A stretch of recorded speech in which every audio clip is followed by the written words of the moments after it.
Srimate Bhaktivedanta Swamin Niti Namine Namaste Saraswate Deve Gauravani Pracharine Nirvishesha Shunyavadi Paschatya Deshatarine Jaya Shri Krishna Chaitanya Prabhu Nityananda Shri Advaita Gadadhara Shri Vasadi Gaura Bhakta Vrinda Hare Krishna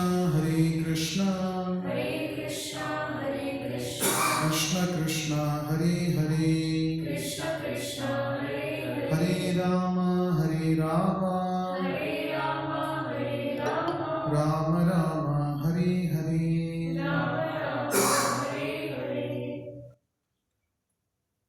So in the last session we had discussed chapter 7 of the Bhagavad Gita. Chapter 7 is about knowledge of the absolute. So we talked about what is absolute truth. We talked about how Krishna is the absolute truth. Absolute truth is that which supports all other truths and it can exist independently. And Lord Krishna is that absolute truth. So absolute truth is a person. And the Bhagavad Gita is drawing our attention towards our eternal relationship with this absolute personality called Lord Krishna. So in the 7th chapter, we also discussed that how everything that exists in this world is actually energy of Krishna. Whatever we see around us, everything is actually an energy of Krishna. So ultimately, the entire existence is nothing but God and His energies. God is the Supreme Person, and everything that we see around us is actually energies of God, that Supreme Person. And we are also personalities. We are also energies of Krishna. Soul, we are a soul, right? We are not the body, we are soul. So soul is also energy of Krishna. So we belong to Krishna. Our bodies also belong to Krishna. Our minds also belong to Krishna. So everything belongs to Krishna and we also belong to Krishna. Right? So that is the lesson that we learned in the 7th chapter. Now, towards the end of the 7th chapter, Lord Krishna talks about a few interesting terms. Towards the last shloka of the 7th chapter, Lord Krishna uses 3 words: Adibhutam, Adhiyajna and Adidaiva. He uses 3 words. Adibhuta means the governing principle of this entire existence. Adidaiva means the one who is the underlying principle of all the devatas. And Adi Yajna means all sacrifices. So, Lord Krishna talks about these 3 things. Right? He says that, this is the last shloka of the 7th chapter, those who know me as the Supreme Lord, as the governing principle of the material manifestation, who know me as the one underlying all the devatas and as the one sustaining all sacrifices, can with steadfast mind understand and know me even at the time of death. So Lord Krishna says towards the end, the conclusion of the 7th chapter is, if you know that I am the governing principle of this entire material manifestation. Adhibhuta. I am the Adhibhuta, the governing principle of this entire material manifestation. And if you know that I am the one underlying all the devatas, Adhidaiva, I am the one who is the support, the source of all the devatas. We generally understand that there are 33 crore devatas who are actually in charge of various departments in the cosmic government. So Lord Krishna says, if you know that I am the source of all these devatas, I am the Adi Daiva, and I am the Adi Yajna, means the one who is sustaining all yajnas. If you know these three things about me, then the Lord says, and with steadfast mind, if you understand these things, then you can know me even at the time of death. Right? Now, death is something which is very commonly talked about in the Bhagavad Gita. Generally, when we talk about death, when we hear the word death, we simply associate death with something negative. We say, talk positively. Why are you talking about death? Right? But actually, you cannot avoid death by avoiding talking about it. Isn't it? So, the Bhagavad Gita trivializes death. Trivializing means, what is the meaning of trivializing? Yeah? Trivialize. Google it. Makes it simple. Makes it simple? Google it please. What is the definition? We all have smartphones.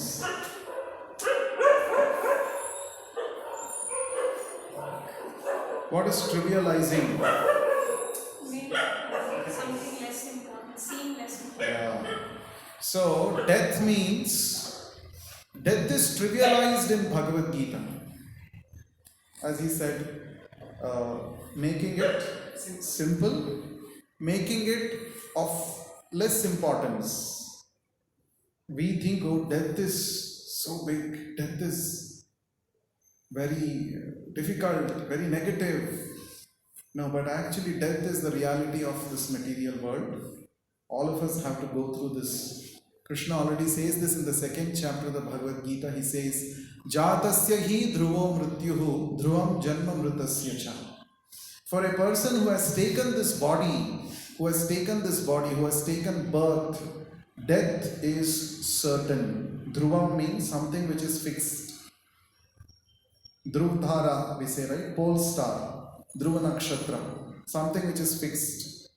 So, jatasya hi dhruvam mrityuhu, dhruvam janma mritasya cha. And for a person who has taken, one who has died, birth is also certain.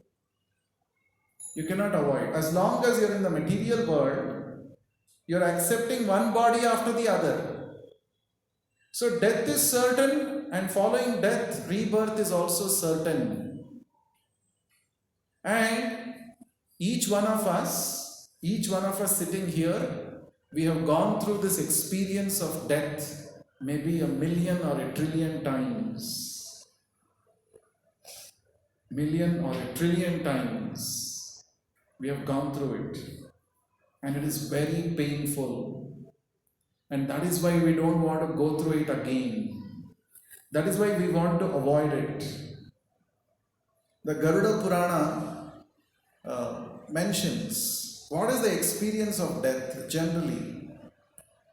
Just to give us an idea, it says, if 1,000 scorpions sting you at a time together, the pain that you experience, that is the pain which the soul experiences while leaving the body. So it's not a very easy, nice, cozy experience. That is why The even thought of death makes us shiver. Nobody wants to die because death is very painful.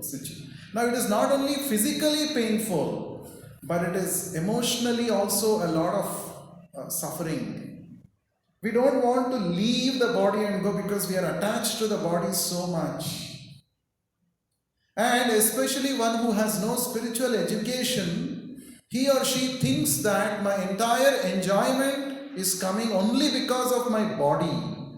I cannot enjoy if I don't have this body. Therefore, I don't want to give up this body. So there is a intense attachment to our body. And that is why we don't like to give up this body. Not only we are attached to this body, but we are also attached to those people who are connected with our body, our near and dear ones. The very thought of separation from them makes us very, very miserable. So therefore, because of all these reasons, generally people think death is a very, very negative thing. We should not even talk about it, we should not discuss. But simply by avoiding discussing about death, can we avoid death itself? No. Death is the ultimate reality of this world, of our life. Now the Bhagavad Gita prepares us how to face this death. In fact, in the second chapter of the Bhagavad Gita, shloka number 22, Lord Krishna gives an analogy to make us understand what is exactly death. In simple terms, Krishna says there that death is nothing but a change of clothes. Today you are wearing one, let's say, black t-shirt. So once it gets soiled, once it gets dirty, you will remove this and you will wear probably a green t-shirt or a yellow t-shirt. So, do you cry each time when you give up your t-shirt? You don't cry. So Krishna says like that only. Death is also like that only. Vasamshi jirnani yatha vihaya navani grinati naroparani tatha sharirani vihaya jirnani anyani samyati navani dehe. Just like you give up old garments and accept new ones, in the same way the soul, which is the real person, accepts different bodies. Gives up the old useless bodies and accepts different bodies. This is death. That's all. See how Bhagavad Gita trivializes the topic of death. Right? So does it mean that when somebody dies, when somebody passes away, we simply go there and say, don't worry, nothing happened, he has just changed the clothes? No, that is not the understanding. It's not that we heartlessly we speak Bhagavad Gita. Bhagavad Gita has got, every shloka of Bhagavad Gita has got its own application. We have to understand the knowledge and also understand the application. Jnana Vijnana Sahitam. Knowing the knowledge is not sufficient. We should also know how to apply it. For example, so that's the difference between knowledge and wisdom. Knowledge is knowing that tomato is a fruit. Tomato is actually a fruit. Students of botany, if you ask them, they'll say tomato is not a vegetable, it's a fruit. Tomato is a fruit. So knowledge is knowing that tomato is a fruit. Wisdom is not putting it in fruit salad. That is wisdom. That's the difference between knowledge and wisdom. I know tomato is a fruit, but I will not go and put this tomato in a fruit salad because I know then it won't taste well. So, knowing that I am not the body, I am soul, and how to apply this knowledge, I am not the body, I am soul, both are important. So when somebody has passed away, you go to that place and you try to console the relatives. who are all mourning for the death of that person. Correct? There you will not, without emotions, without feeling, you will not just say, no, nothing happened, death only, it's okay. Many times he has died, 1,000 times, million times he has died. Though it is a fact, million times he has died. But at that time, how do we console the people there? Are they ready to hear to your Bhagavad Gita philosophy at that time? No, they are not ready. So therefore you must. So it's a very important thing that we should also keep in mind the human emotions while presenting. But for our own self, we must be fixed in this knowledge. I am not the body, I am soul. Better let me not get attached to this body, because one day I have to give up this body. I should not get attached. I have to give up, no, one day. Many times we become very attached. There's one interesting story. There was a rich merchant. He had a lot of money. He had done a lot of business, accumulated a lot of wealth, a lot of money. And he was very miserly. He would never actually help others with his wealth. He would keep, collecting a lot of money. Just keep. Some people have this, I just want to keep on accumulating more and more. Neither they enjoy nor they allow others to use it. They just keep accumulating. So, he had accumulated a lot of wealth, and somehow he got diseased. Now, the disease was so intense that the doctor said, we have to start counting his days. So he became very weak, all his body organs were deteriorating. So he was just lying down on the bed. So when somebody is lying on the bed, almost like, he's like people say, gone case, don't know whether he'll live or not. So every relative and every neighbor started coming, visiting, maybe to tell goodbye. A lot of people come. When somebody is on the verge of death, so everyone wants to meet you. But everyone comes to console the family members, to give some confidence, something like that. So everybody started coming, meeting him. So he became even more, that means everyone has started coming. That means now I don't know how many days are left. Right? Then one young man came. So the young man, even though he was young, he was very wise. So he was actually the son of a tailor. And that tailor he had passed away. His father had passed away. But that tailor, that father, was a close friend of this merchant. Both were very close friends. So the tailor had passed away. Tailor's son came to see the merchant, the old man who is about to die. So the tailor's son, who was very young and also wise, he said, my father was always talking about you. But my father had one desire, that he will go to the heaven, and there he wants to stitch dresses for God. But unfortunately he has forgotten the needle here only. Can you please, or anyway you are also going now, can you please take this needle, and when you find my father there, can you please give the needle to him? So the merchant said, all right, no problem. I'll take the needle with me. There I'll meet my friend also.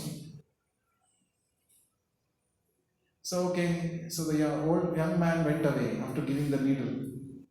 Then the old man, the merchant, was thinking where to keep this needle. So he thought, I will pin the needle to my shirt, to my kurta, so that I can take it and go. Then he thought, no, they are going to burn my kurta also. I cannot take this Kurta will be left here only. Needle will be left here. I cannot take. Then he thought, okay, maybe I will hide the needle in my cheek, inside cheek. I will hide the needle. Then I can take it. Then he thought, no, my body also will be burnt here. My body also will be burnt. So I can't take this needle with me. So all ways and means he thought, and he came to a conclusion that I can't take this needle with me. So then he sent word for that young man and he said, the tailor's son, please call him. And he returned the needle. He said, I'm very sorry, I can't take this needle and give it to your father. Please keep it back. Then the young man, he said, you can't carry even one small little thing like a needle with you.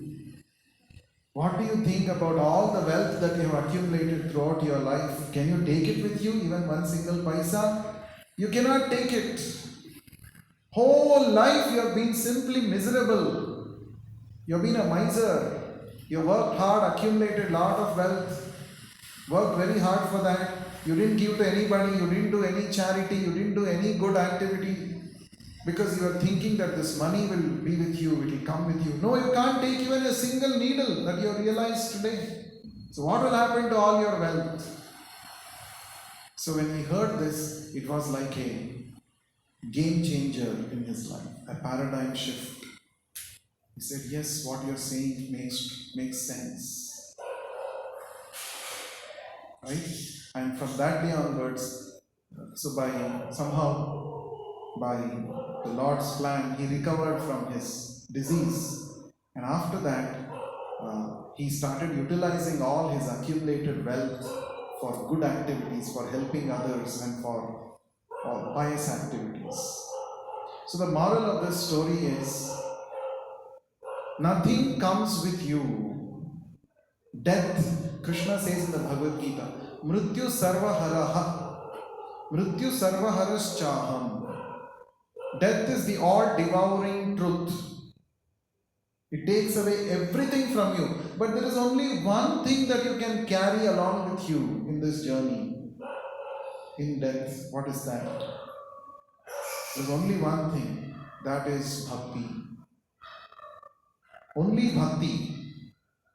Whatever devotional attitude that you have developed while living in this body, only that you can take it forward to the next life or wherever you are going. Nothing else, not even a pin you can take with you, not even a needle. Right? So in the second chapter, Lord Krishna says, Swalpamapi asya dharmasya trayate mahato bhayat.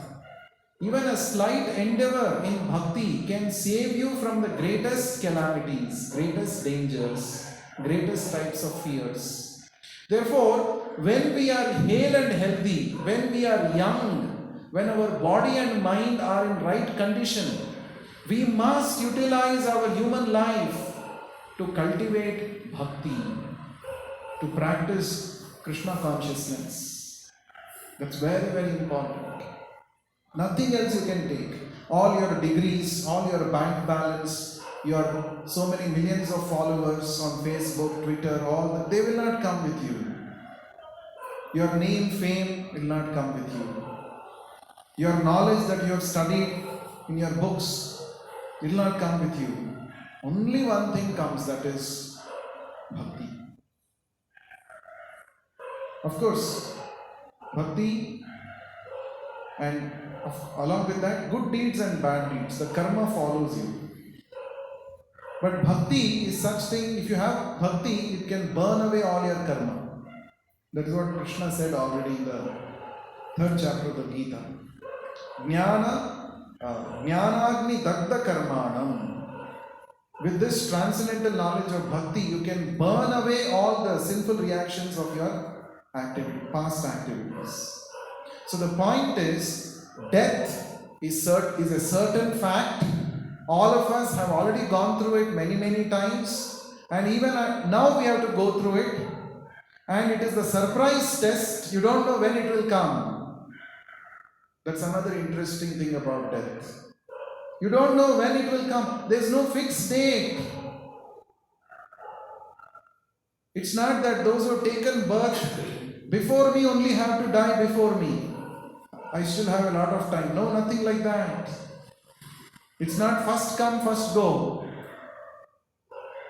You come anytime and go anytime. There is no certainty. Isn't it? So therefore Lord Krishna is saying that before you meet your next death, many times we have died. Before you meet your next death, please know me properly. Know Krishna properly. That's what the 7th chapter of the Bhagavad Gita ends. Know me properly, know me correctly before you meet your next death. So how do we know Krishna properly? What is the meaning of knowing Krishna properly? 3 things. He is the Adibhuta, he is the Adidaiva, and he is the Adiyajna. If you know these 3 things about him, then you have perfect knowledge. And then even at the critical time of death, you will go back to him, you will know him. That is what Krishna is saying in the 7th chapter towards the end. Now, the 8th chapter of the Bhagavad Gita is called Attaining the Supreme. And this chapter begins with the inquiries of Arjuna. So Arjuna is asking, Kim tad brahma kim adhyatmam kim karma purushottama adibhutam cha kim proktam adidhaivam kim uchyate. Kim means what? So he's saying, what is Brahman? What is the self? What are fruitive activities? What is karma? And what is this material manifestation? Adibhuta. What are the devatas? Adidaiva. Please explain all this to me. And then he also says, Adiyajnam katham kotra dehesmin madhusudana prayana kale cha katham neyosi niyatatmavihi. He's saying, who is this Adiyajna? And where does he live in my body? Right? And you said that even at the time of death, they can know you. So how to know you at the time of death? These are all the questions that Arjuna is asking. And he is specifically addressing Krishna by the word Madhusudana. Sudana means killer. Madhu means the Madhu demon. There was a demon called Madhu whom Lord Vishnu had killed. So therefore he is called Madhusudana. So why is Krishna being addressed as Madhusudana here? Every name of the Lord mentioned in the Bhagavad Gita has a particular context. It has a particular sense, meaning, why it is used. So Arjuna is saying, you generally you're very expert in killing demons. Now please kill the demon-like doubts that have arisen in my mind. These are all doubts. Doubts are like demons. You have to get rid of them. Right? So therefore, you please kill these doubts, O killer of the Madhu demon. So what are the questions that Arjuna is asking?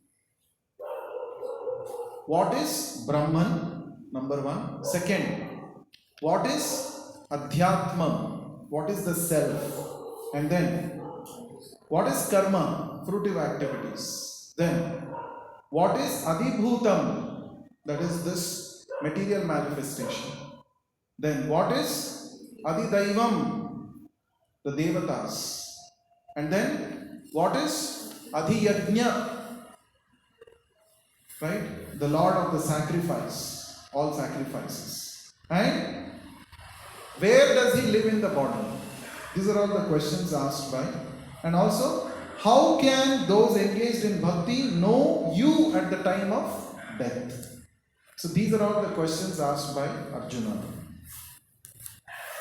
Now, very important, a inquisitive student, as soon as some new concepts are introduced by the teacher, the student becomes very alert and the student wants to know what is this. Because throughout the 7th chapter of the Bhagavad Gita, Krishna explained about the absolute truth. Only in the last 2 shlokas he uses these words. Brahman, Karma, Adi Yajna, Adi Bhuta, all these things. So it's like Krishna is testing Arjuna, whether Arjuna is carefully listening or not. Right? If you're carefully listening, let's say I'm talking something and all of a sudden some new terminologies I throw at you. See, if you're a interested student, immediately you will ask, you want to know what is that? Kim, what is that? What did you say just now?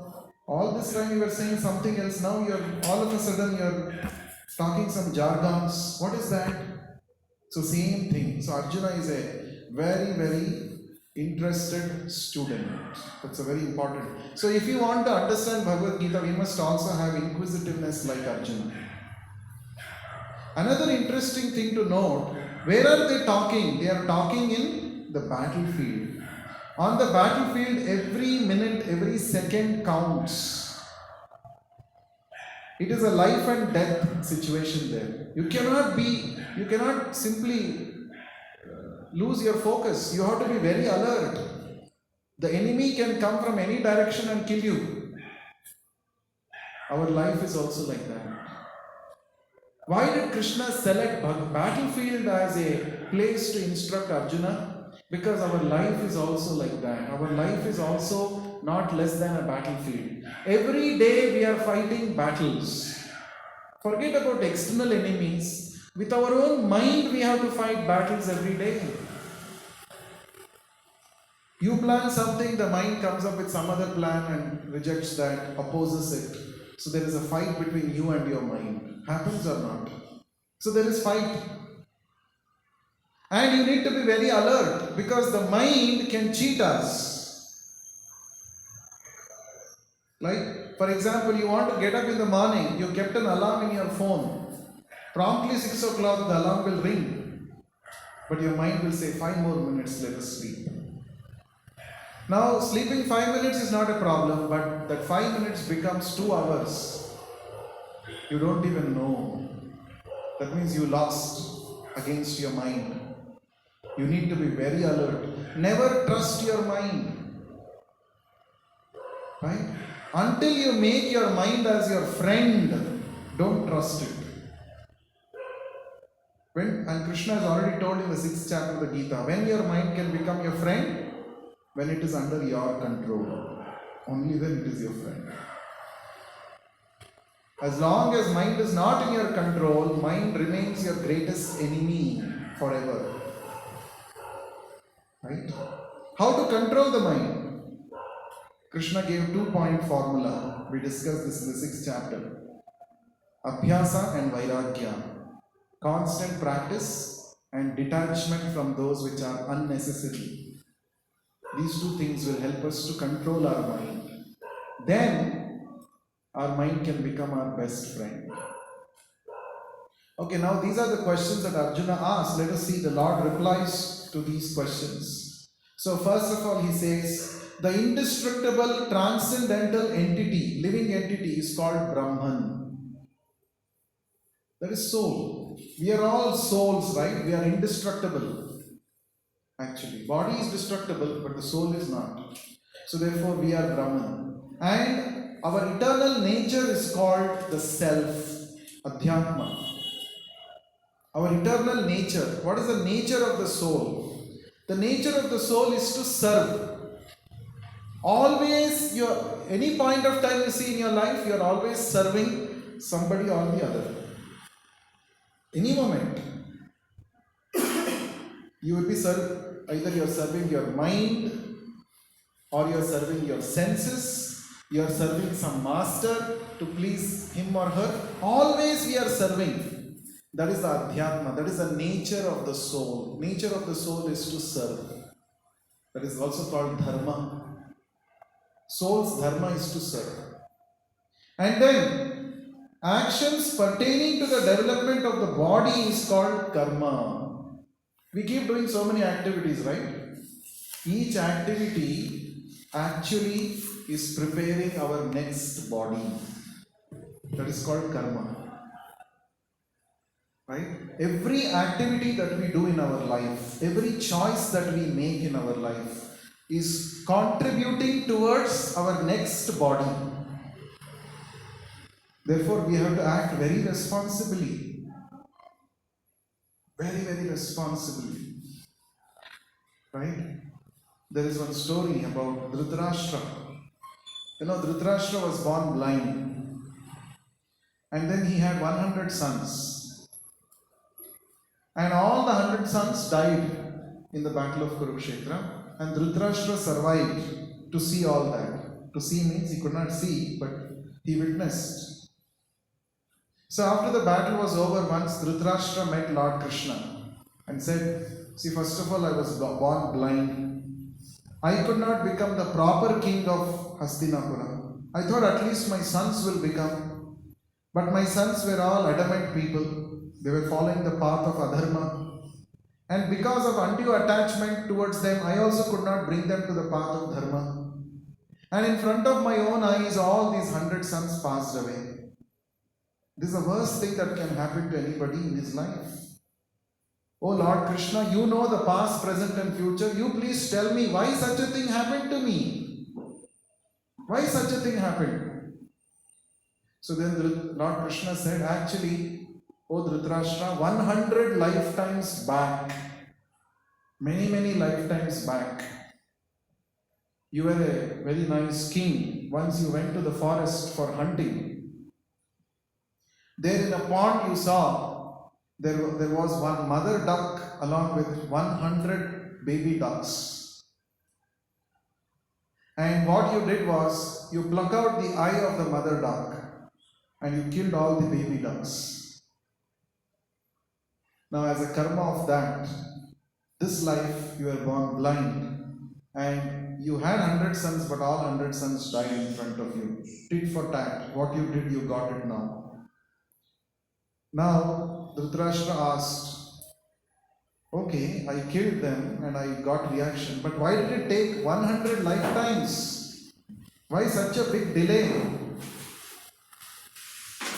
Immediately next life only I should have got this punishment. No, why 100 lifetimes? He said, actually, in that lifetime you did such a sinful activity, you have to definitely suffer. But to experience suffering, first you have to gain all that. Then you will feel the pain of losing it. So, past 100 lifetimes what you are doing, you are simply accumulating enough pious credits, punya karma, to be born as a human being and to get 100 sons. Whatever punya is required, you are doing all those activities. Now once your punya was matured, you were born as a human being and you got 100 sons and you witnessed all this. This is how karma works. Gahano karmana gatihi, Krishna says in the Bhagavad Gita. How this karma acts is not so easy to understand. It is not always a one-to-one relationship. It is very intricate. How karma works is very intricate. It is like a web of actions and reactions in which we get caught. It's not easy. It's a web. So, we have to understand the right way of action from the Bhagavad Gita. And then when we act, we can actually transcend the karma. What Krishna is teaching in the Bhagavad Gita is actually akarma. There are 3 types of karma. Karma, vikarma, akarma. Karma means prescribed duties. Suppose there is a king. What is the prescribed duty for the king? It is prescribed that he can collect taxes and he has to do welfare activities for the citizens. That is his prescribed duty. That is called karma. Vikarma means sinful activity that is forbidden. Suppose the king only collects taxes, he enjoys nicely without doing anything back to the citizens. Then that is vikarma. He has to suffer for that. If you do karma, you are doing your duty, you get punya. If you do vikarma, you are not doing your duty, you get papa, sinful reaction. Now both punya and papa, they keep us bound to this world. Just like we saw in the Dhritarashtra story. 100 lifetimes he started doing punya so that he can suffer in the 101st lifetime. So you keep doing punya, you cannot get free from the cycle of birth and death. And of course, if you do papa also, you are stuck in the cycle of birth and death. Sometimes higher forms of life, sometimes lower forms of life. But what Krishna is teaching in the Bhagavad Gita is the way to transcend both punya and papa. How to transcend, how to go above punya and papa. And that is the third kind of action, that's called akarma. Akarma means, doesn't mean not doing your action. Akarma means doing all your actions with right understanding as an offering to God. That is akarma. Like for example, the Pandavas, let's say Arjuna. Arjuna killed so many people on the battle of Kurukshetra. Normally speaking, he has to suffer karma reaction for that. But because he did it on the order of Krishna, as an offering to Krishna, he does not suffer any of those sinful reactions. Right? One simple example, suppose if there is a soldier in the army, on the war field, the soldier kills so many terrorists. The government calls him after the war and gives him medal, Veer Chakra, Param Veer Chakra. Right? Oh, you killed so many terrorists who were a threat to the country. Yes, government is happy, government gives you, awards you medals. But if the same soldier, let's say it is a holiday time, he came back to his hometown and he had a fight with his neighbor, he takes the same gun and shoots the neighbor and kills him, the same government will put him behind jail, put him in jail. Correct? Now the person may ask, see, that day I killed so many people, you gave me medal. Today I killed only one person and you're putting me in jail. Same rifle I used, same killing activity. Why this difference in treatment? That day you are telling me you are so great, Jawan, Jai Jawan. Now you are putting me in jail. What is this? Jail Jawan. Jai Jawan became Jail Jawan. What is this? You may ask. But actually the understanding is what? That day you killed a lot of people. But you did not do it for your own benefit. You acted on behalf of the government. Therefore you were rewarded. But now you are acting on your own behalf. Therefore you have to be punished. You have taken law into your hands. Therefore you have to be punished. You understand? So same action under different circumstances can produce different results. So here Arjuna killed so many people, but he did it. He was not personally interested to kill. If you study the first chapter of the Gita, we understand. He is not interested to kill. In fact, he is saying, let me not kill, let me go away, let me beg and maintain myself, all of that. But Krishna said, no, you have to kill because this is my plan. You have to do this. You become an instrument in my hand. So then he was convinced and then he killed. So he didn't get any reactions. Therefore, that is called akarma. Actions which do not attract any reaction, either positive or negative. That's called akarma.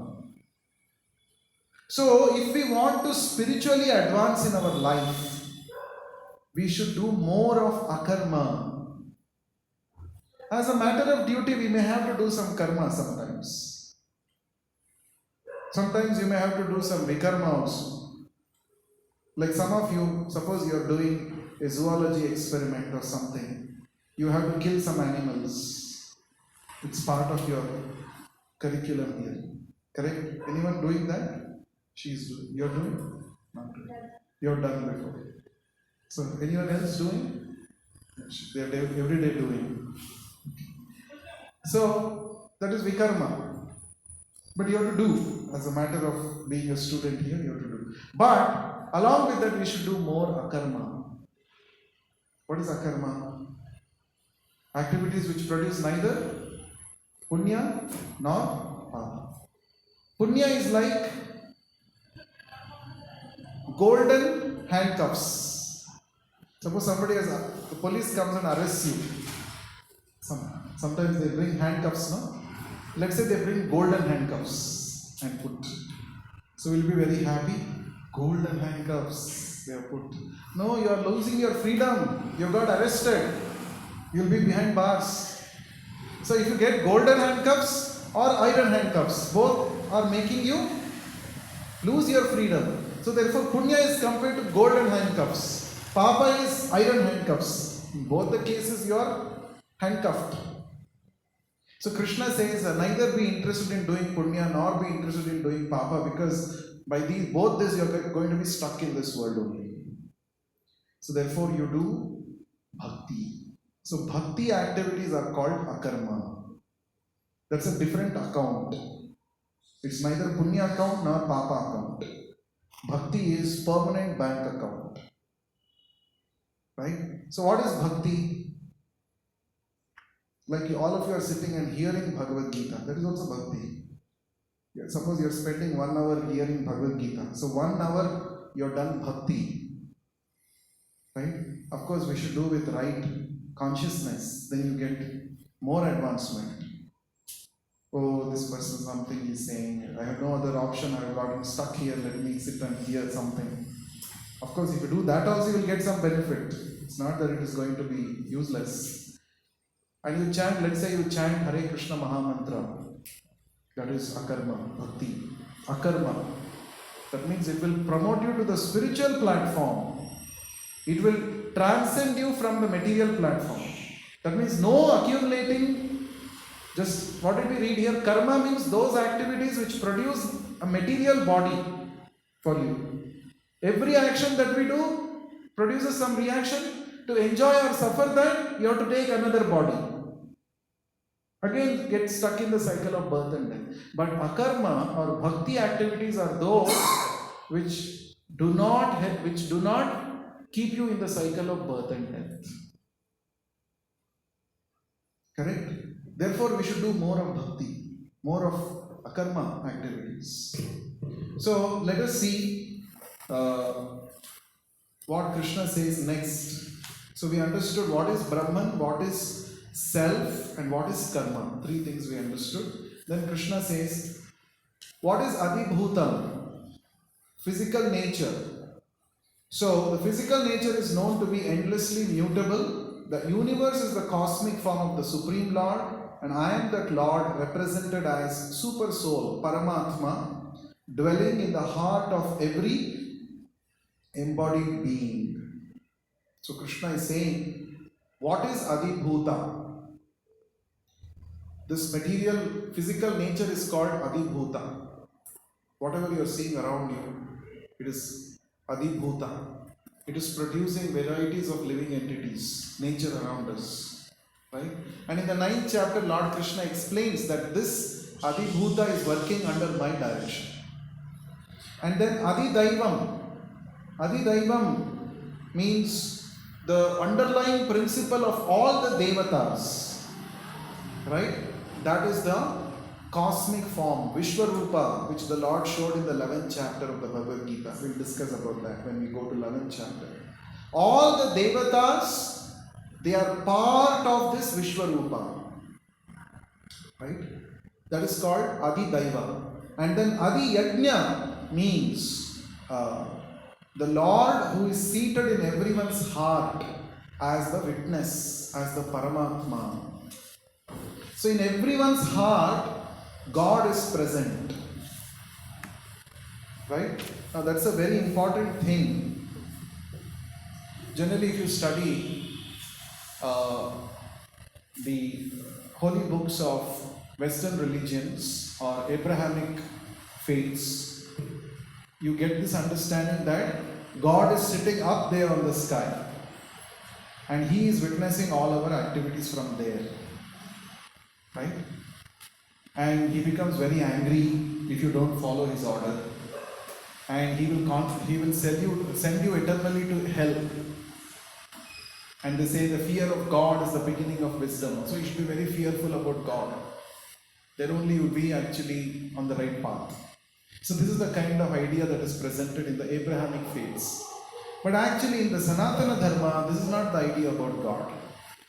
First of all, God is not somewhere on the 7th sky. God is right there in your heart. Anurenu Trinakashta Paripurna Govinda.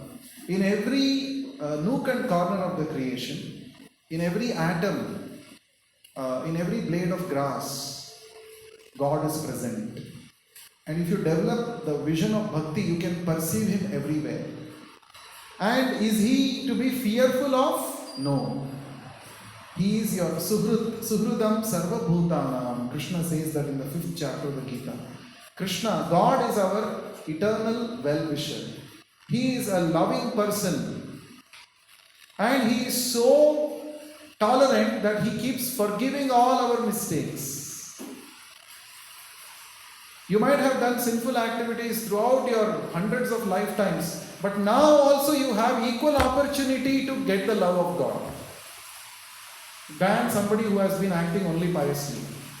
It's not that if you disregard God's. Another interesting thing, in the Abrahamic faiths, there is only one life. They say there is only one life. At the end of this life, after you die, then after this world ends, there is something called Day of Judgment. On the Day of Judgment, God will call everybody. He will make everyone come out of their tombs, and then He will deliver justice. For some people who believe Him, He will send them to heaven. Those people who don't believe Him, they will be sent to hell. This is the idea. But this contradicts the fact that God is all merciful.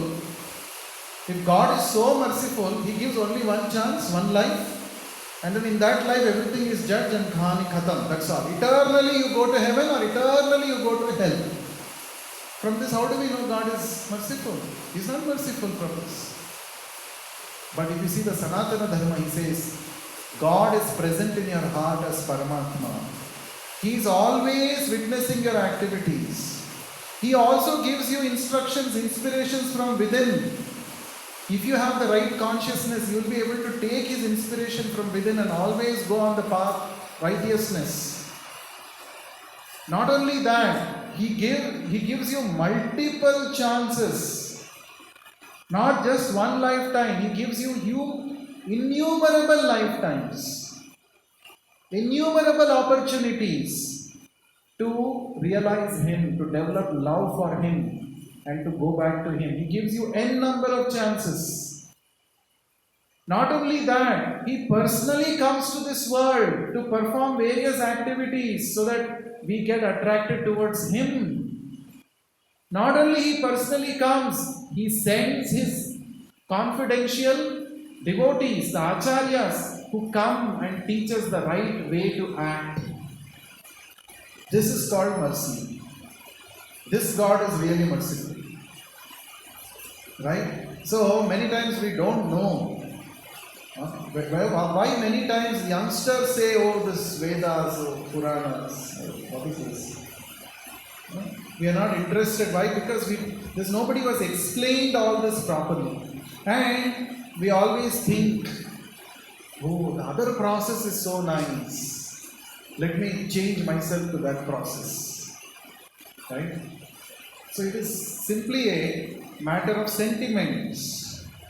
And it is not, real dharma is not based on sentiments. One has to understand the facts properly.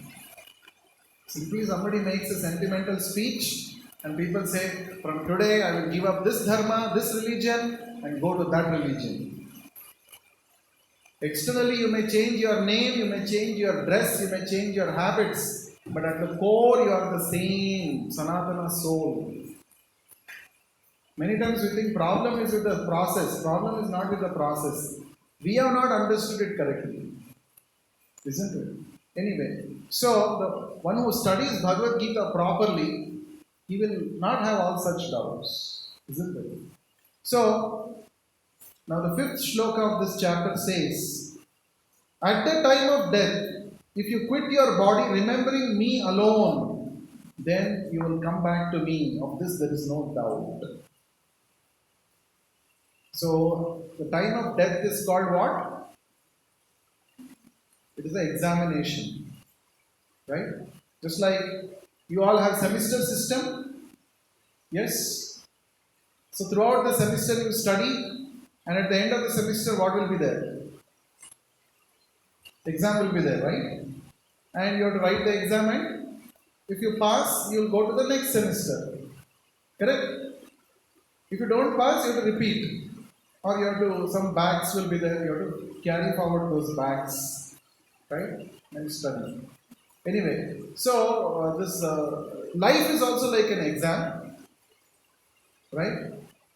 And actually, this universe, they say, universe is the biggest university. Each one of us is a student of this universal university. And actually, our life itself, every day there is exam. Every day there are so many things which tempt us. Every day we are giving exams actually. For a person who is a spiritualist, every exam is very exciting. Why? Because every exam I get to know how much I am spiritual and how much I am not spiritual. Still, how much is left for my journey to attain perfection? So, but death is a final exam. There are many small tests, unit tests, term tests and all, but there is one final exam. No? So, death is like a final exam. So, Krishna is saying, if you want to pass the final exam, only one thing you should do is remember me at the time of death. That's all. Not, it may appear to be very easy. Very easy. What is that? Just start to say Krishna and die. Oh, I passed the exam. But it's not as easy as you think. Why? Why? Huh?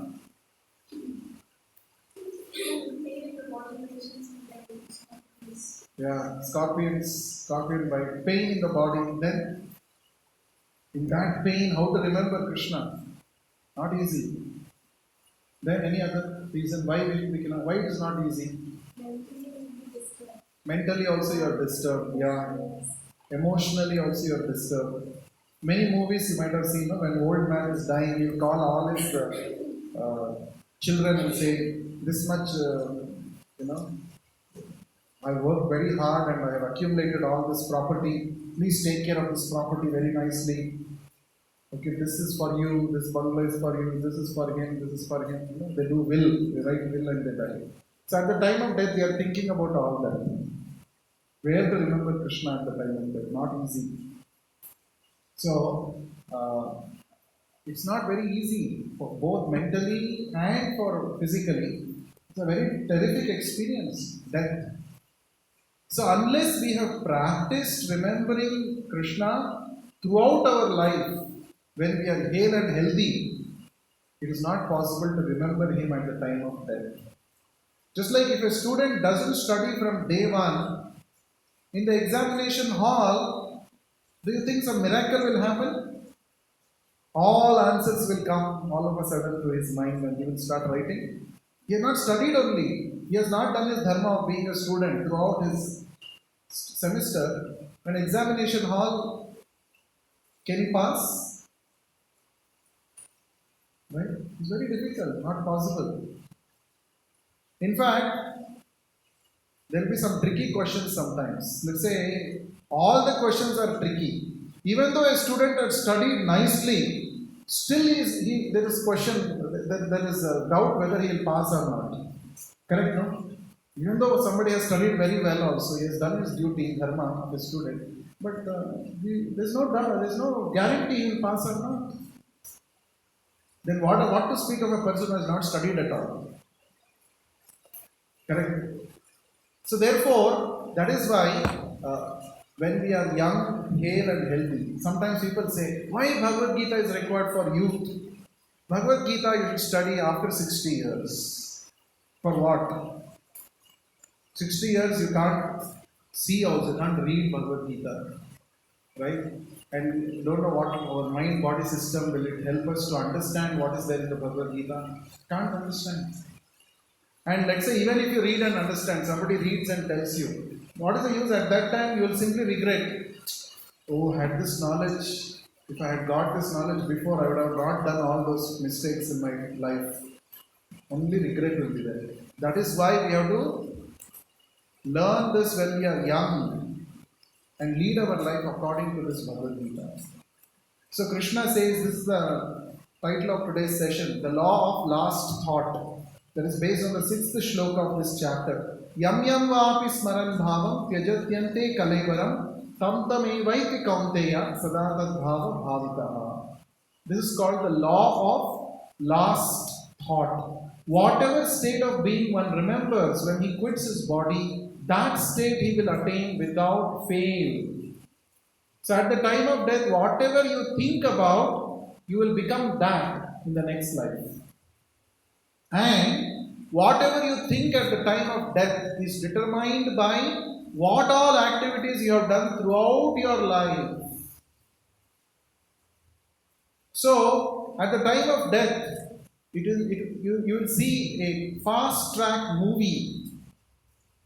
You will be able to see everything that you have done throughout your life, major things. It will all come fast track. It will play in front of your eyes, in your mind. And you will get attracted to one of those scenes. One scene will attract you. Kya scene hai?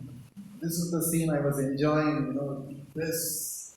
So that scene becomes prominent thought in your life, at the time of death, and that is going to determine your next body. That's what Krishna is saying here. Right? Sometimes we might see, every day also we are dying actually. How? We all sleep, no? Sleep is a mini death.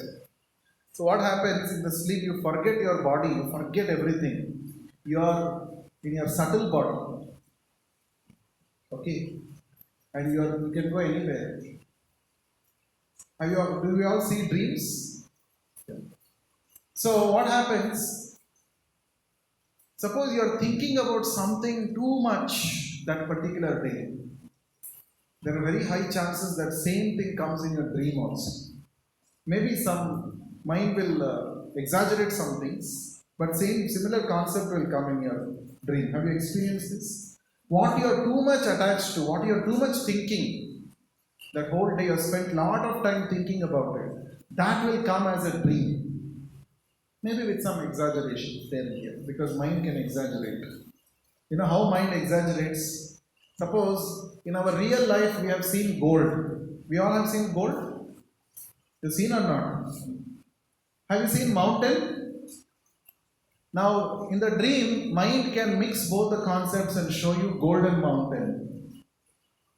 That is the meaning of how mind bada chada ke bolna, they say, right? The mind can do this exaggeration. Anyway, but the concept is based on what you saw during the day only. Because you know what is mountain, in the night, in the dream, you are seeing a golden mountain. But mountain, the concept is from reality only. So, the point is, just like every day we see dream at the time of what is prominent thought during your day that comes as a dream in the night, in the same way, throughout your life, whatever you have been doing, that has an effect on your thoughts at the time of death. And that is going to decide our next body, our next life. So very important. Now, so what should we do then? Krishna is telling them, Tasmat sarveshu kaleshu mam anusmara yudhyacha. Tasmat, therefore, sarveshu kaleshu, at all times, O Arjuna, mam anusmara, constantly remember me, yudhyacha, and fight. You have to anyway fight. If you are going to your laboratory, you have to anyway cut the rat. Cut the rat. But ma manusmara, think of me, Krishna is saying. Right? So, if you do this, what happens? Mayarpita mano buddhihi mame vaishyasi asamshayaha. Asamshaya means without doubt you will come back to me. So, this is the meaning of attaining the Supreme. This chapter is called Attaining the Supreme. We have to attain the Supreme. Who is the Supreme? What is the supreme goal? Going back to Krishna. This is not our real home. Our real home is the spiritual world. We are living in the material world currently. So Krishna is saying, why are you rotting in this material world? You want eternal happiness. That eternal happiness is not possible in this material world. So you are simply running behind a mirage of happiness. You know what is a mirage? Yes, no? Yes? Can anyone break your Mauna Vrata and explain what is mirage? Yourself. What's your name? Ankit, yes.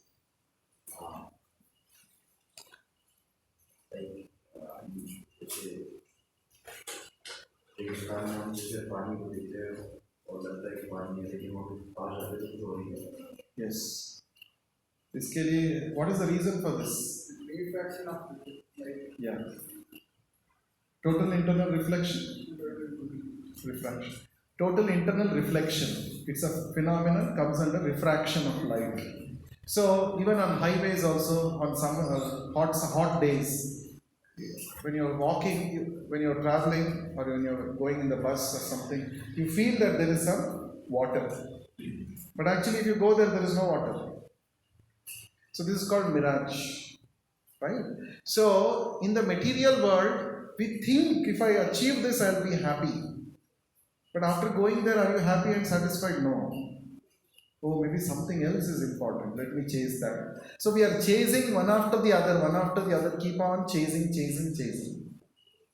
But the real happiness which the soul is hankering after, the soul cannot get. So Krishna is speaking the Bhagavad Gita to divert our attention from asat towards sat. We are chasing behind asat happiness, temporary happiness, which cannot satisfy the soul. But sat happiness, eternal happiness is possible only in the association of God. Why? Why? Because we are part and parcel of God. Just like fish. When fish is in water, it is living, it is happy. The moment fish is outside water, it struggles, it dies.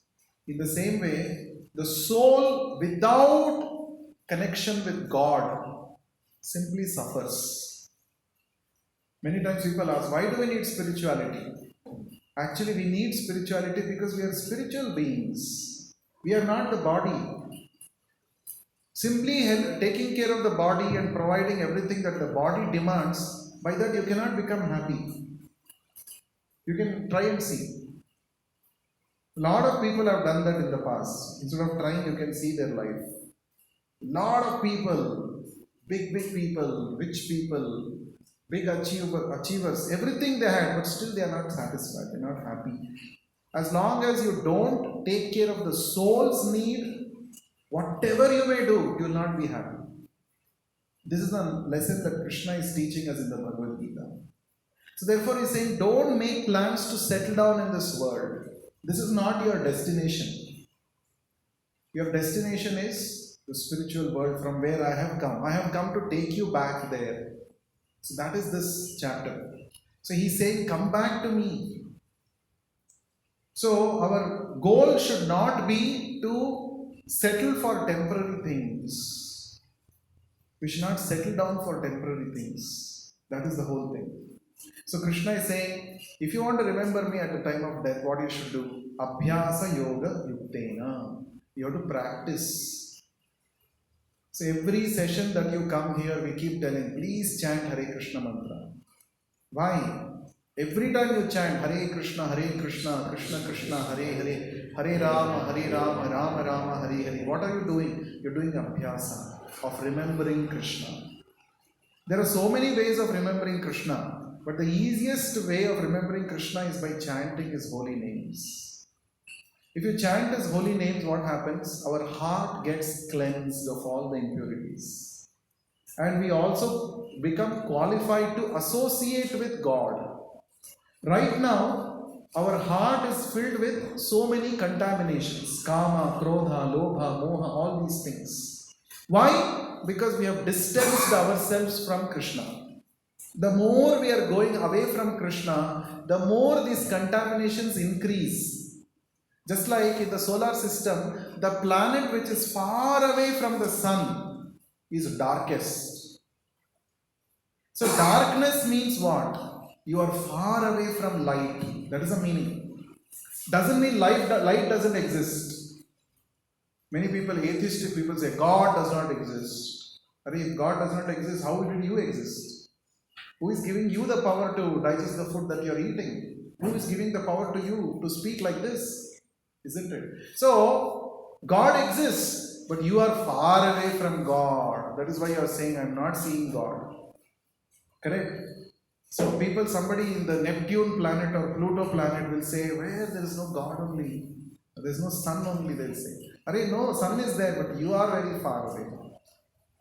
So, atheism means you are far away from God. That is not, it doesn't mean that there is no God. So therefore, abhyasa, we have to practice remembering God. Kali Kale Krishna Namarupa Avatar. It is said in Kali Yuga, Krishna takes incarnation in the form of Nama, holy name, so that he is easily accessible to anybody. You don't have to go to one particular place. You don't have to come to temple only. Of course, if you come to temple, you will get more opportunity to remember God. But even in your room, you can sit in IISc hostel room. You can sit down and connect with God. How? Simply by chanting Hare Krishna, Krishna Krishna, Hare Hare, Hare Rama, Rama Rama, Hare Hare. So Krishna is saying, Abhyasa Yoga Yuktena Chetasa Nanya Gamina. When you are chanting, fully attentively hear, practice remembering. And don't allow your mind to go there and here. But you may say, how mind will go there and here? What to do? Mind's nature is chanchala, it will keep going there and here. So what you should do? When you're chanting and your mind is going there and here, chant faster, chant louder, the mind will come back. So the sound vibration is very powerful. See, even when you're in deep sleep, all your senses are inactive. But your sense of sound, sense of hearing is active. That is why we keep alarm clock. Principle behind alarm clock is this only. All our senses are inactive even in deep sleep. But sense of hearing is active. So, the sound vibration, Hare Krishna, Krishna Krishna, Hare Hare, Hare Rama, Rama Rama, Hare Hare. It can awaken the soul from the deepest sleep. Therefore, it is very powerful process. So we have to chant, and when your mind is going there and here, chant louder, chant faster. The mind will come back, right? So Krishna is giving one formula here. Ananya chetaha satatam yomam smarati nityashaha tasyaham sulabha partha nitya yogasya yogina. Sulabha, labha, labhya means to achieve. Sulabha means easily achievable. Durlabha means not easy to achieve. But Krishna is saying, I am Sulabha. What is the meaning? I am easily achievable. How? When does Krishna become easily achievable? Satatam smarati. Always, if you remember me, then I become easily achievable. Always. Krishna has already told that in the previous chapter. Rasoham apsu kaunteya. When you are drinking water, think of me, that Krishna is the taste in this water. So, Prabhasmi Shashi Suryayoho. When you see the sun dazzling in the sky, remember this light is from Krishna. In the night when you see moon shining, the moon's light is coming from Krishna. Is it difficult? Anybody can do this. Every time you are drinking water, remember Krishna. Every time you see the sun, remember Krishna. So like this, we have to constantly practice remembering Krishna. Then Krishna says, I am very easily achievable. What happens when you go to Krishna? Mam upetya punarjanma dukkhalayam ashashvatam napnuvanti mahatmanaha samsiddhim paramam gata. If you achieve me, you don't have to come back to this miserable material world. So Krishna is giving a name for this material world. Dukkhalayam ashashvatam. That is the name of this world. So where do you live? If somebody asks, you can say Bangalore city. I'm living in Pune. I'm living in Chennai. But actually, we are living in Dukkhalayam, place of miseries. And ashashvatam, temporary. So Krishna is saying, if you come back to me, no need to come and suffer in this Dukkhalayam, ashashvatam. We are artificially trying to make this Dukkhalayam as Sukhalayam. We want to make it Sukhalayam, right? But actually, it's not possible. You try to invent new technology to make your life more comfortable. The new technology produces more dukkha also. Correct? No? For example, pollution. Industrial revolution revolutionized everybody's life, but it also brought pollution, diseases to people. You are thinking, no, we are advancing. But see, the nature of this world is dukkhalayam. Creator is telling. So whatever you do, it will be resulting in dukkha only. So intelligent person does not try to improve the situations in this world. Oh, now I am living in a simple room. Let me live in AC room. Then it is advancement. Now I am living in small house. Let me live in bungalow. Of course, if you are able to legally, legitimately earn a bungalow, Bhagavad Gita is not saying don't live in bungalow. You live in bungalow, but you have to think what is the ultimate goal of life. If you are simply living in bungalow and dying like a cat and dog without knowledge, without spiritual knowledge, what is the use? There is no use. It is underutilization of human potential. So, whichever planet you go in this material world, Krishna says there is repeated birth and death, but you come back to me, you will be free from birth, death, old age, and disease. So, many times we see a lot of advertisements about hospitals, multi-speciality hospitals, super speciality hospitals, best doctors, surgeons, come join our hospital. Right, lot of advertisement. Nowadays, if you go to some big hospitals, the reception itself, you will be bewildered. What's happening? Did I come to some 5-star, 7-star hotel, or is it a hospital? No, it's a hospital. It's a very nice hospital, right? But any best hospital of this world can only cure your disease at the max.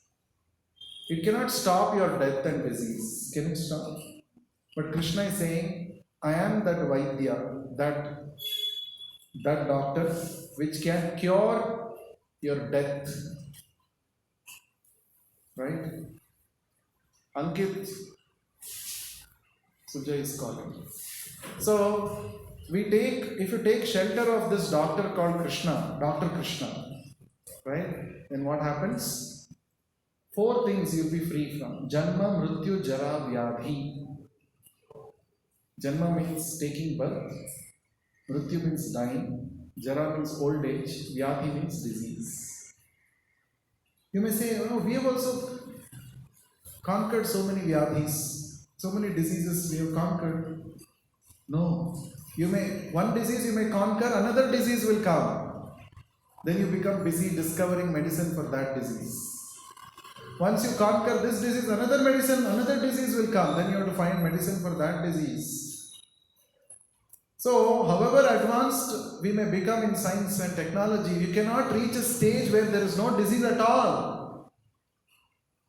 But Krishna is saying, only I can cure you from that state. I will bring you to the state where there is no disease.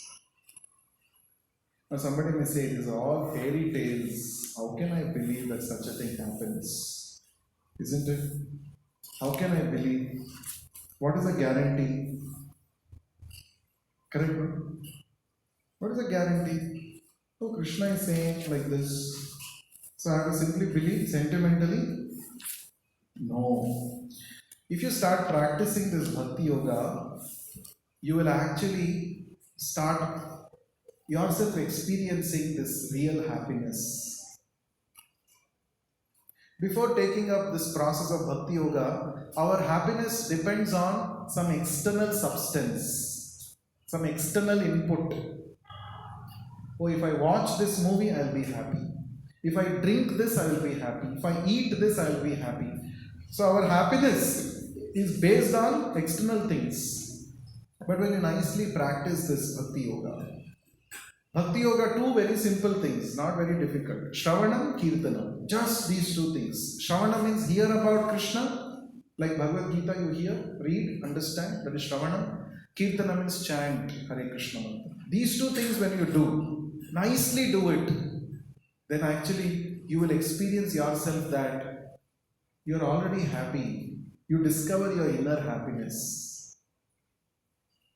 All these days I was thinking, this food is giving me happiness. This movie is giving me happiness. That is giving me happiness. No, happiness is there within me. I have to just discover it. When I connect myself with Krishna, who is the source of all happiness, then automatically I am happy. I don't have to pay money to become happy.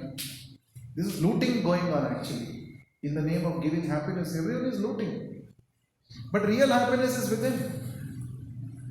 Real happiness we can experience when we connect with God. So that is what Krishna is telling here in this chapter. Right? So, real happiness is achievable through the process of Bhakti Yoga. And that is possible in this human form of life. So, we have to use our human life not like animals, simply eating, sleeping, mating, defending. No. We should actually utilize human life to perform Bhakti. And Bhakti means just two things, Shravana, Kirtana. Hearing about Krishna, hearing Krishna's instructions constantly, every day, without missing, and chanting the holy names of Krishna. Just do these two things very seriously, intently, you will be a different person. So Bhakti brings about real transformation in our consciousness. With this, we'll close. Any questions anyone has, please feel free to ask.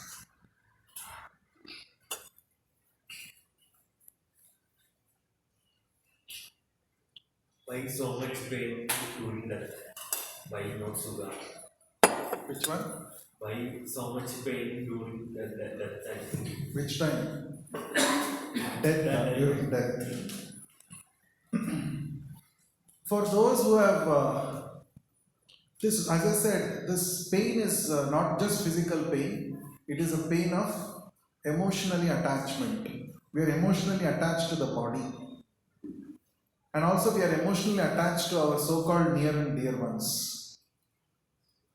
That pain of leaving and going. For example, I remember in my childhood I have experienced this many times. I'm sure many of us would have experienced. In summer vacations during my school days, every year from class 1 to class 8, I feel, every year I used to go to my granny's house. Every year.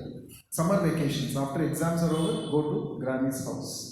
So we, 2 months summer vacation would be there. Almost all the 2 months, the whole time I would spend there only.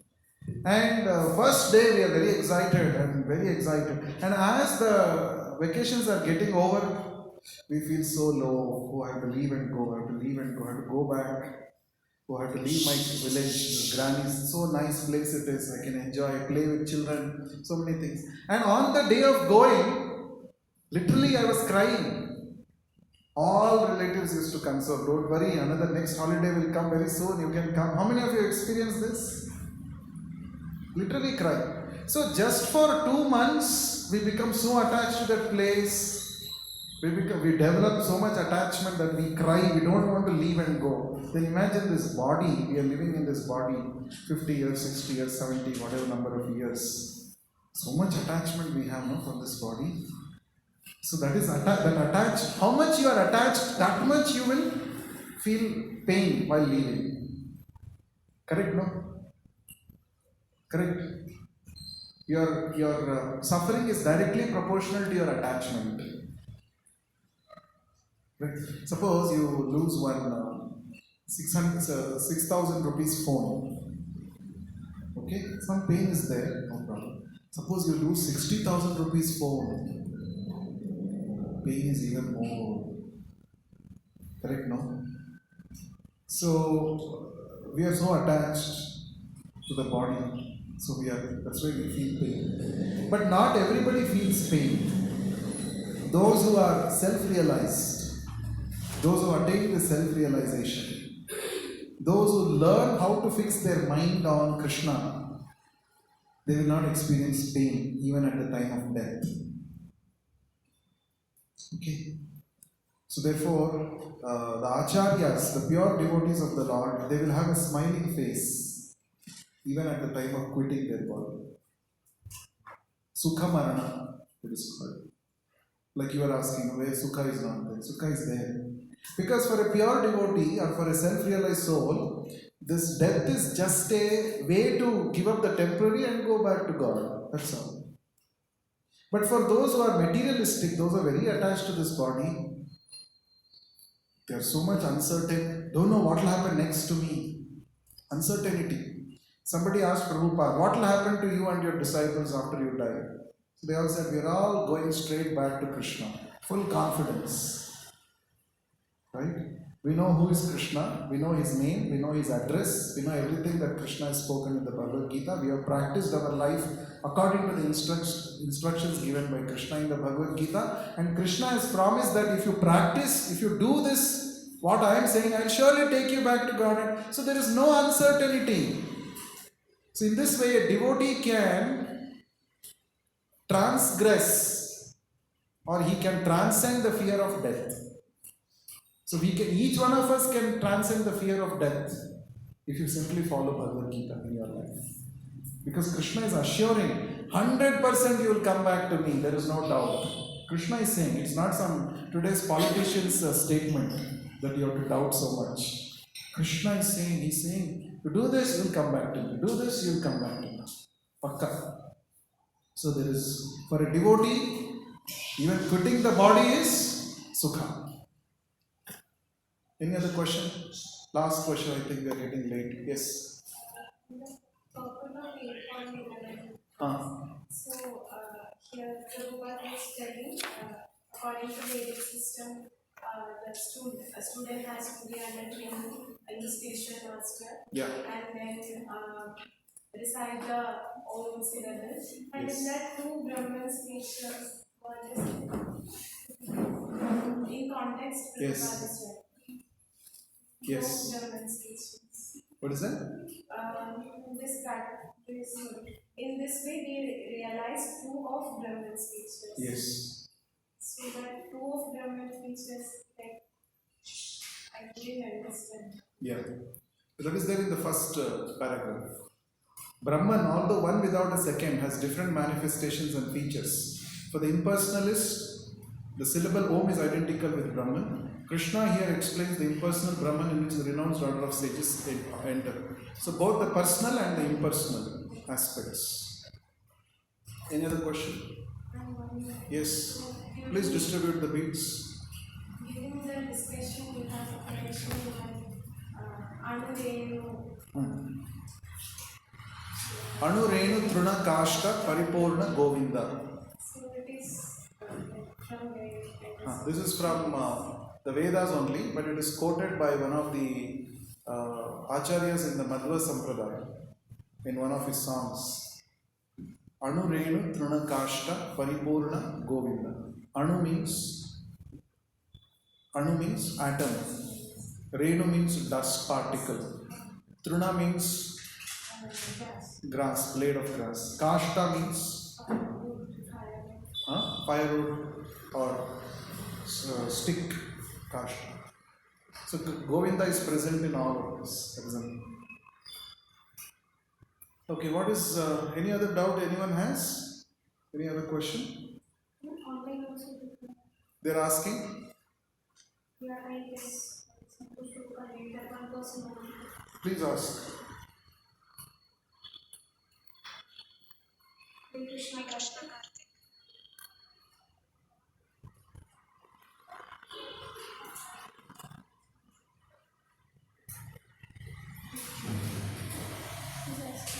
He's asking. I was just Yes.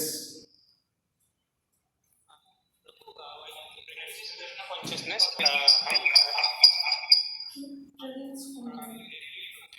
और अलग अलग चीजें हमको काफी हम meditation में meditate होते हैं आपको काफी चीजें परेशान करती हैं कुछ टाइम तक भी हम अच्छे से प्रैक्टिस नहीं कर पाते तो उस टाइम पर क्या करना चाहिए So his question is what to do when we become hopeless. So actually we don't have to become hopeless because As I said, it is not some ordinary person who is speaking all this knowledge. Krishna himself is speaking. So we have to have full faith. Many times we lose hope because we don't have full faith in the process. We don't have full faith in Krishna's words. Krishna's words brings full hope. Krishna is saying here, you just do this, you come back to me. You practice remembering me, at the end of this life you are coming back to me. So Krishna's words should fill our consciousness with so much of hope. So therefore every day we have to read the scripture, read Bhagavad Gita, read Bhagavatam, hear more and more. Then we become full of hope. So hopelessness means we don't have full faith. Therefore we have to strengthen our faith in Krishna in the process. To strengthen our faith we have to do more good quality Shravanam. When we do good quality Shravanam, then we will not reach a stage of hopelessness. Hope that answers your question. Okay, let us chant now. All of you know the process of chanting, right? Yes? No? First time anyone is chanting today? First time? Nobody. I just want to question. Yeah. So, for example, if someone is chanting one round a day, Yeah. just one round a day, and if he wants to improve the quality of the chanting, Yeah. so which of the options we should choose? Just focus on that one round, increasing the quality of that one round, or try to increase the number of rounds and then simultaneously increasing the quality? Actually, the more we chant, the more we will improve the quality of chanting. Right? So, those who are interested to improve the quality of their chanting should spend more time with the holy name. Suppose you say, I want to improve my relationship with this person. Right? Suppose you say, that means what? You have to spend more time with that person, no? No, I will spend only 5 minutes, but my relationship with this person should improve. Is it possible? Of course, you can try. In that 5 minutes, you be your best and you give your best. All that is possible. But if you spend more time, your relationship will deepen with that person. It will become better and better. So therefore, to improve your quality of your chanting, chant more. More and more we chant. The more and more we chant, we become free from our sinful tendencies. The more our relationship with Krishna will deepen, it will become brighter. Okay, let us chant now. Shri Krishna Chaitanya Prabhu Nityananda Shri Advaita Gadadhara Shivasadi Gaura Bhakta Vrinda Hare Krishna, Krishna Krishna, Hare Hare, Hare Rama, Rama, Hare Hare. Shri Radha Damodar Ki Jai, Shri Prabhupada Ki Jai. Together we will sing. If you are familiar, you can join me. Otherwise, you can also just hear.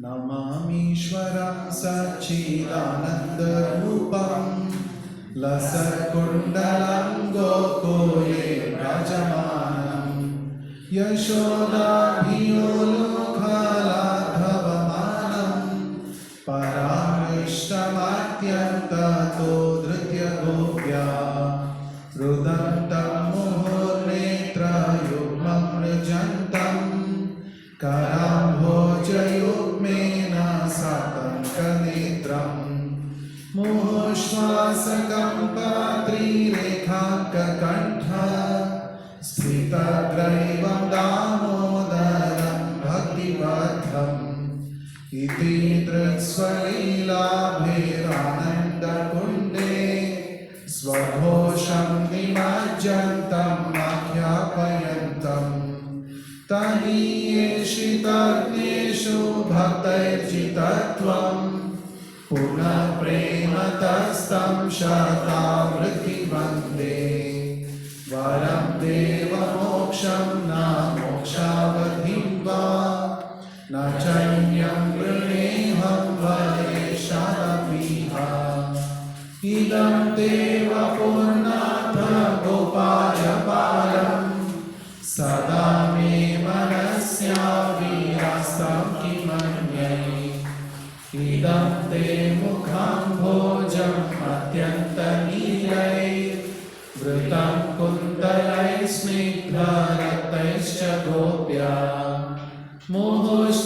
बिम्बान्वितं बिम्बरक्तधरं मे मनस्या विलासमलं लक्षलाभ्यै नमो देवदामोदरानन्दविष्णो प्रसीद प्रभो दुःखजलाभिमानम् कृपादृष्टिवृष्ट्यातिदीनं बतानु गृहाणि क्षमामाज्ञामेद्यक्षिदृश्य कुबेरात्मजौ बद्धमुख्यैव यद्वत् त्वया मोचितौ भक्तिभाजौ कृतौ च तथा प्रेम भक्तिं स्वकामे प्रयच्छ न मोक्षे ग्रहो मे स्थितामोदरेह नमस्ते स्तुदाम्ने स्फुरदीप्तिधाम्ने त्वदीयोदरायाथ विश्वस्य धाम्ने नमो राधिकायै त्वदीयप्रियायै नमो नन्दलीलाय देवाय तुभ्यम् जय राधा दामोदर राधा दामोदर राधे जय दामोदर जय दामोदर दामोदर जय दामोदर जय जय प्रभुपाद प्रभुपाद प्रभुपाद प्रभुपाद श्री श्री राधा दामोदर की कार्तिक दीपोत्सव महामहोत्सव की श्रील प्रभुपाद की